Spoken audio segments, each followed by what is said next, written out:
Former South African President Nelson Mandela is still in critical condition, and that is the latest official word from South Africa's presidency.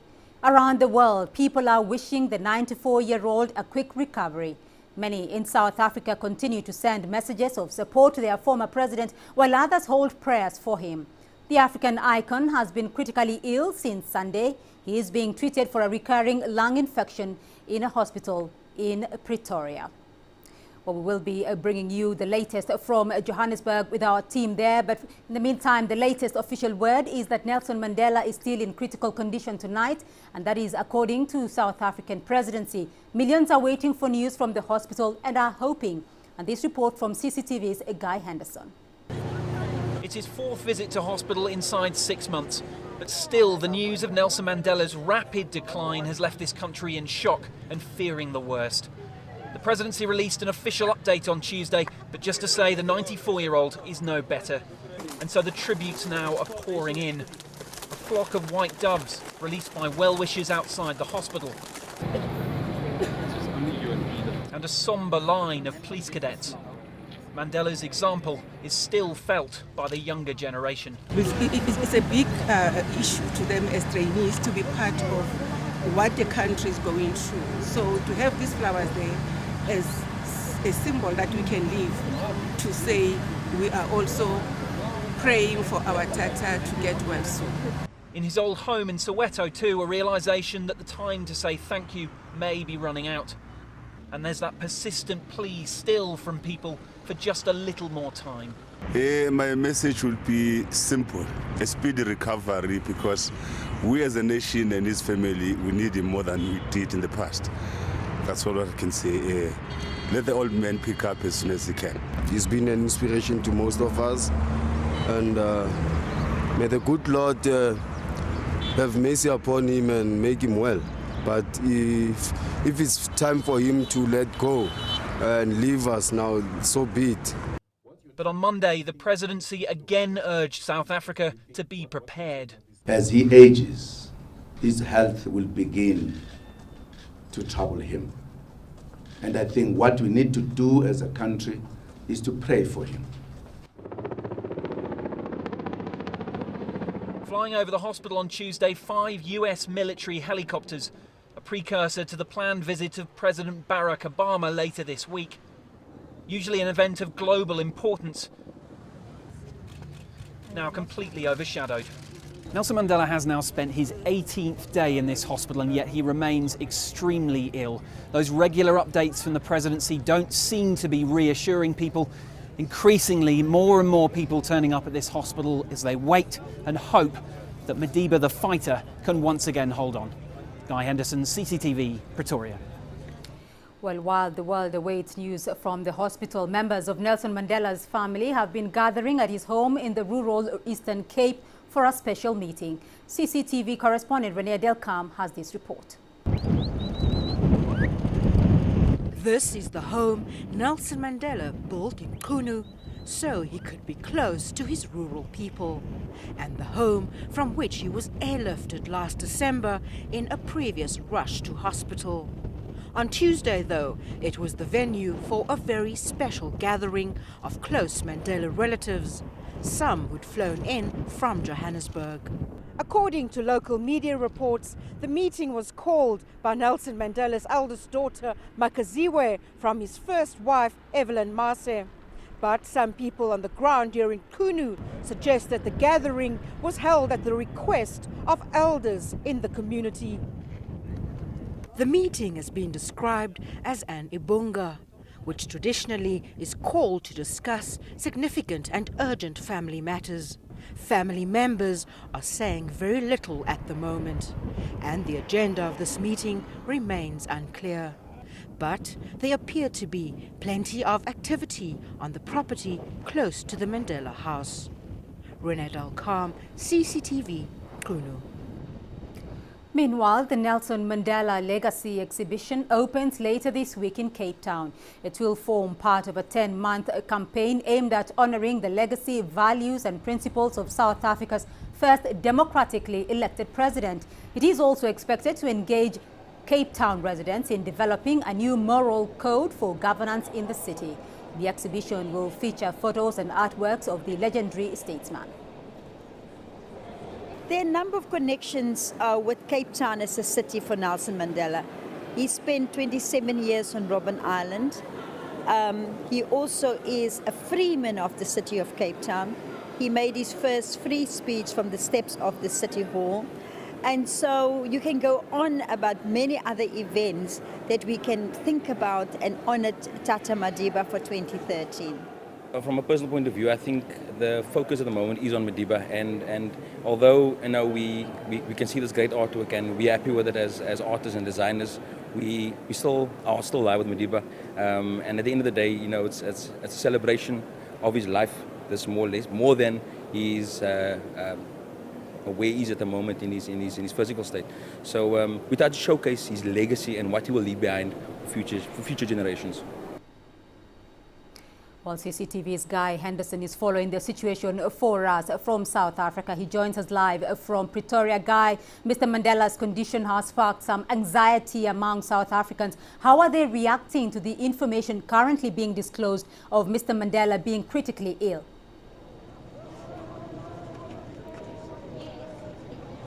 Yes, well, more news from the presidency in the form of another written statement on Tuesday afternoon. But unfortunately, I'm afraid not the news that millions of South Africans, millions of people praying across the world have been hoping for. Simply really to say that Nelson Mandela's condition remains critical as he reaches his 18th day in hospital here in Pretoria. Now, the language of this statement also almost slightly reflective really, asking people to demonstrate their love and appreciation of his leadership during the struggle, and they said for the few years after liberation when of course he served as president.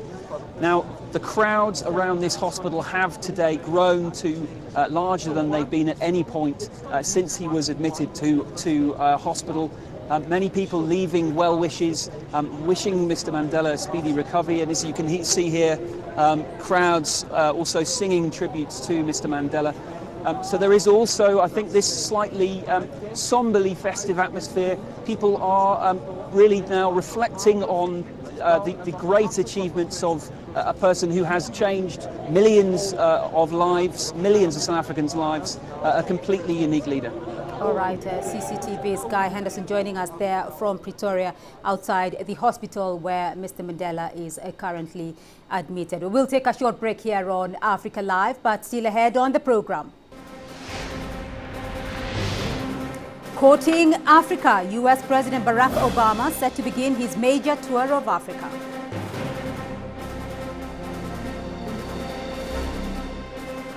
And preparing the ground. Army representatives visit the northern town of Kidal to plan for the Army's return.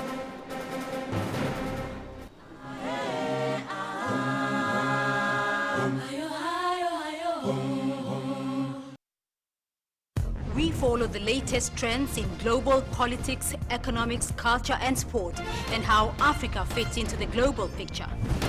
You decide what's important. We need a trade justice. Africa's future will be determined by Africa. For women's equal opportunity, for a better life. We have to change something, and it's not the outsiders. Talk Africa, a new voice for the world.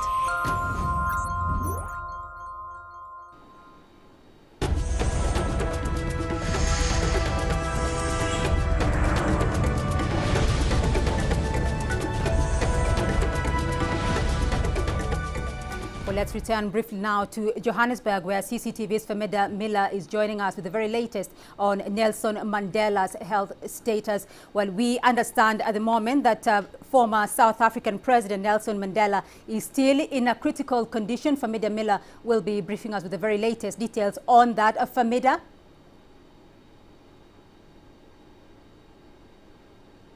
Thanks very much, Beatrice. Well, that's correct. Former South African President Nelson Mandela has spent an 18th day in hospital, with the presidency issuing that statement on Sunday. Now, since then, very little has changed. They issued a similar statement earlier on Tuesday, saying that Nelson Mandela remains in a critical condition. We're now joined by Bishop Paul Verreyn here in Johannesburg to look at the environment and what is happening here in Johannesburg and around South Africa regarding Mr. Nelson Mandela's admission to hospital, and as we say, spending over 2 weeks there. Welcome to Africa Live. Looking at how the South African public has reacted to Mr. Mandela's admission and stay in hospital, what kind of trauma is the country going through? Well, you know, there's no doubt about the fact that we have an icon in the person of Mr. Mandela.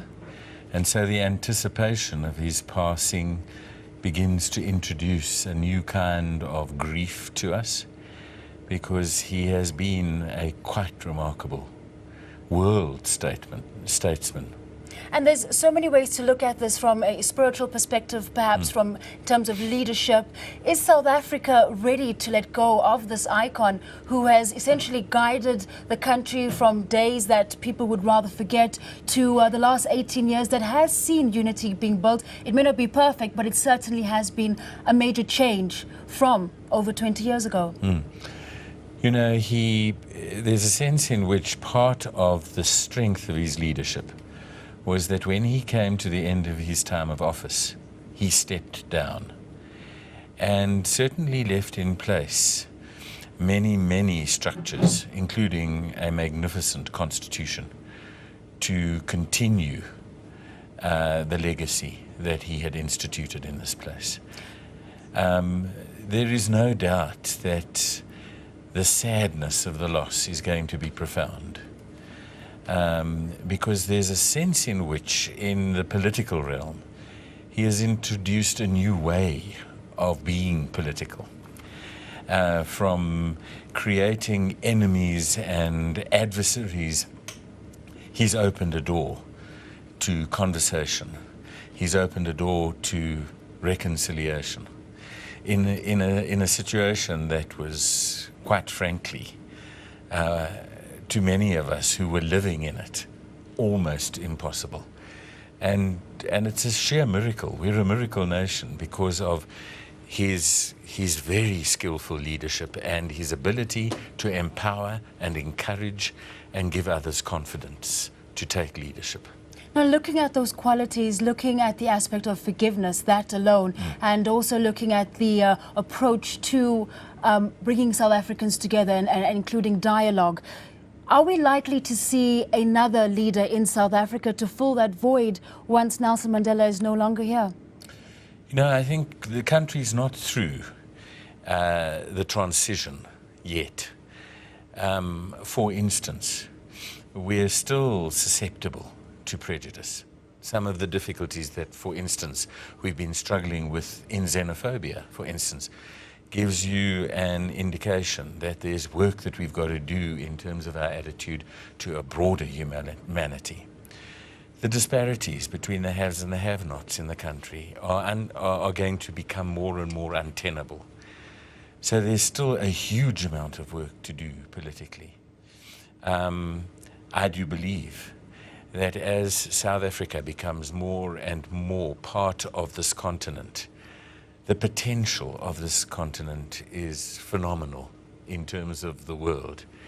There are some churches that have a mission statement, a Christ-healed Africa for the healing of the nations. And I do think that there may well be people who have the energy and the commitment to continue his legacy. Now, essentially, Nelson Mandela has been out of the political spotlight for several years. What is it that South Africans continue to hang on to? Is it just a feel-good factor, considering that he hasn't played a significant political role in the country? I think at some level he's a reminder. One of the most treacherous things that can happen to any nation is that it can forget where it came from. And particularly a nation that lived through such profound abuse. He's remained a reminder of where we've come to, the real transitions that we have benefited from, and hopefully an inspirational figure to continue in a new way of being with each other. I'm not saying that once he goes, there are not people who will carry on with his legacy, but I think that that's what his present strength is to this nation. They see, they remember. Now, Bishop, having a background in political activism yourself, everybody has a Madiba story. Could you possibly share one of those that you've experienced with our viewers at AfricaLive? Well, you know, he had just come back from prison, 27 years, and he moved into a 4-roomed house in Orlando, and I stayed about 2 blocks away from that house, and he sent a message to me that he would like to have tea with me. And I suppose, I mean, his introduction to me was interesting. I thought you were much taller than you are. And it was a significant meeting for me, because we were beginning to imagine the transition, and it was such an honor to enter into his humanity. Bishop Vereen, we're unfortunately going to have to leave it there. Speaking about former President Nelson Mandela, as South Africans and people around the world continue to hope and pray as the former President of South Africa spends a 19th night in hospital. Beatrice, back to you. All right, CCTV's Famida Miller following the very latest on Mr. Mandela's health for us there from Johannesburg. Now let's look at other stories we are following for you today. U.S. President Barack Obama begins his first major tour of Africa on Wednesday. And as he journeys through Senegal, South Africa and Tanzania, touting trade, investment and the developmental benefits of democracy, he aims to fix the perception that he has given the region little attention in the past. CCTV's Maria Galang has more. When Barack Obama won the election in 2008 and again in 2012, there was jubilation across much of Africa. The first black US president would, many assumed, give special focus to the world's poorest continent. But as he prepares to embark on a 3-nation visit to Africa, Obama stands accused of ceding diplomatic and economic ground in Africa. Applauding and encouraging, supporting democratic institutions, doing more to highlight the importance of trade and investment in economic growth, and putting a special emphasis not on the past, but on Africa's future. China overtook America in 2009 as Africa's largest trade partner, and with the continent home to several of the world's fastest growing economies, Obama's critics say he has missed a golden economic opportunity. The US president has visited sub-Saharan Africa before, declaring on a trip to Ghana in 2009 that he had Africa's blood in his veins. And yet from the outset, his approach has been clear: that African problems require African solutions. Many concede that it was perhaps unrealistic to expect an African-American president to produce a radically different Africa policy. It's good that people can see in Obama kind of symbol of a black man who has succeeded. That's the American dream. But there also has to be an African dream. Men have to be strong and hold themselves with dignity rather than not being independent. There is one glaring omission on Obama's itinerary: Kenya, where his late father was born and where he still has living relatives. Nonetheless, Obama will seek to show that the US ties with Africa run deeper than trade alone, and that his country remains the continent's key partner. Maria Galang, CCTV. Well, let's get more analysis now on President Obama's upcoming visit. We are joined here in studio by Mr. Ali Khan Sacho, an economic and regional affairs analyst. President Obama visiting Africa, 7-day tour of Africa here. What do you think will be the message he's likely to be bringing to the continent? I think in the context of Africa, President Obama has been behind the curve and is playing catch up. In part, I think it is because of the fact that domestically within the US, he had to be seen as a president of the United States of America first and foremost. And in a way, Africa was a potential domestic political liability in the first term. I'm hoping that in the second term he feels freer and he feels that he can engage with the African continent because he has plenty of soft power.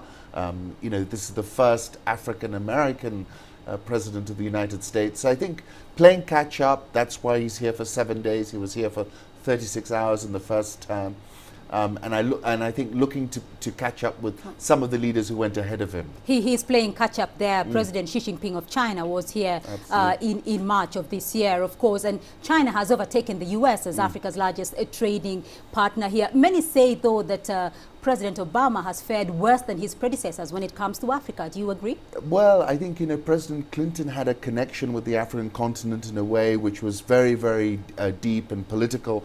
I think President Bush did a lot for health on the African continent and isn't forgotten for it. And President Obama has been strangely disengaged. I mean, I think Mohammed Ibrahim, the founder of Celtel, said, you know, as Africans, we feel, just come over, give us a hug. And he's somehow been very, very aloof. So I think he's got a lot of catching up to do. I'm sure, you know, he's a political persona par excellence. I'm sure he can catch up. It'll be very interesting to watch what he does and what he says over the next few days. But he's behind the curve big time. What is America's strategy here, though? Because President Obama is visiting here, I think, with some investors, some American investors and some business people and, you know, some economic bank, I'm not sure, commercial people there. What's America's strategy? So first of all, America's main strategy with the world is about the access to natural resources. And of late, America is not so dependent upon external supplies. So if you look at the trade flows, the amount of trade imports that America is doing with Africa has gone down.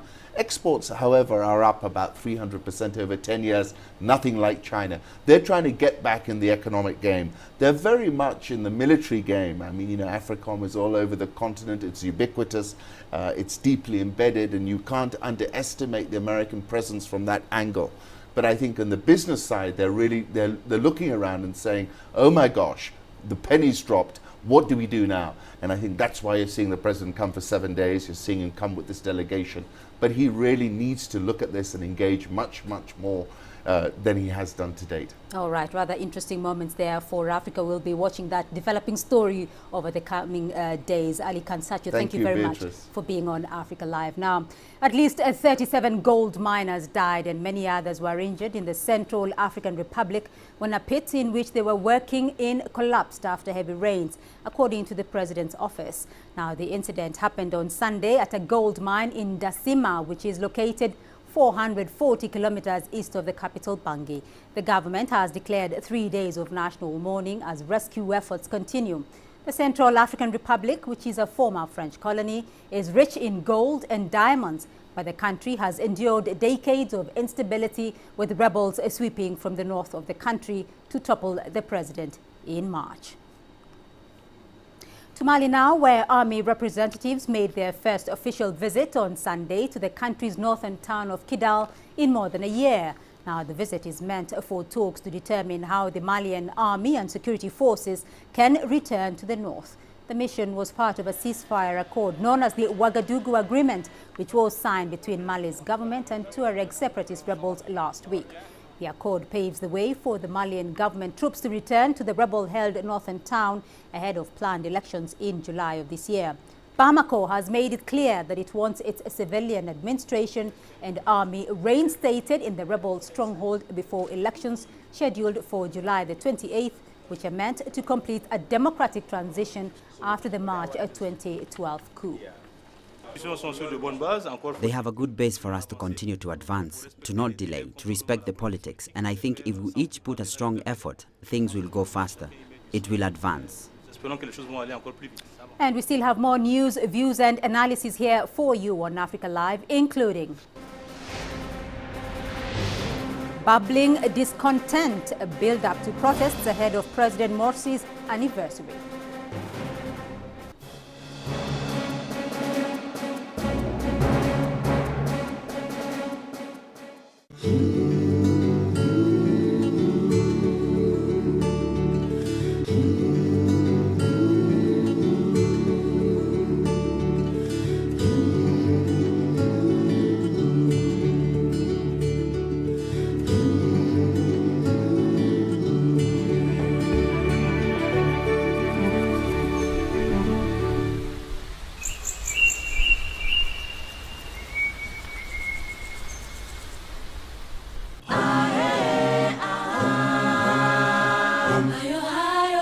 Well,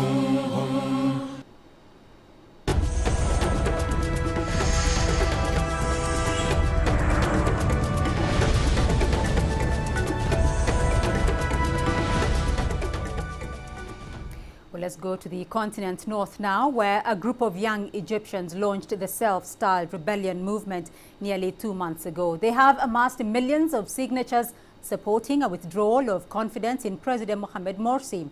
And this weekend, they will lead protests to demand President Morsi steps down. But does this rebellion carry any legal weight? Adel Mahroui tells us more. The rebellion campaign surpassed most expectations when it announced on Sunday that it had amassed 15 million signatures. That's 2 million more than the votes Mohamed Morsi won when he was elected president last year. Symbolically, that may be significant, but Morsi's supporters say the signatures have no legal merit. First of all, there is nothing in the constitution or legal that states signatures could replace the law. This is only a political approach with a legal or constitutional basis. Legally, the president is elected for 4 years and would only leave through elections or other elected bodies like the parliament. Others, though, are not so sure. The Constitution states that the people are the source for legislation. They choose and elect bodies. But as we are in a special circumstance, which is the absence of parliament, with this, legitimacy returns to the people, and the rebellion campaign is a way to express the people's desires. Therefore, it could be considered a constitutional method, but the Supreme Court must have the final say in that. Islamists say there is no alternative but for Morsi to continue his 4-year term as the constitution states. Yet some argue that there are other options. In our constitution, Article 226 is a transitional article that states how to transfer power from the executive elected authority. If the president is meant to stay for 4 years without any interruption, or with no need to remove him earlier, then we would have had the need to make this article in the new constitution. But even if the president can leave power early, some question the credibility of the signatures. With judicial supervision and NGO statement of its integrity, some doubted the presidential election results and accused it of being manipulated. So what about the rebellion signatures that have been gathered in the streets without supervision at all? This is why they are useless. We will go to the Supreme Court with the signatures to have a final word in this legal debate. It cannot justify the legality of the rebellion campaign unless it is confident that all the signatures are authentic and the information in the application is verified. Legal experts don't agree on whether the signatures carry legal weight. But what is apparent is that their political background is a factor of analysis. Legal or not, the opposition is still proceeding with the June 30th protest aiming to oust the president. And the Islamists are not just continuing their rallies against it, they're gathering signatures for the president as well. Adel Mahroui, CCTV, Cairo.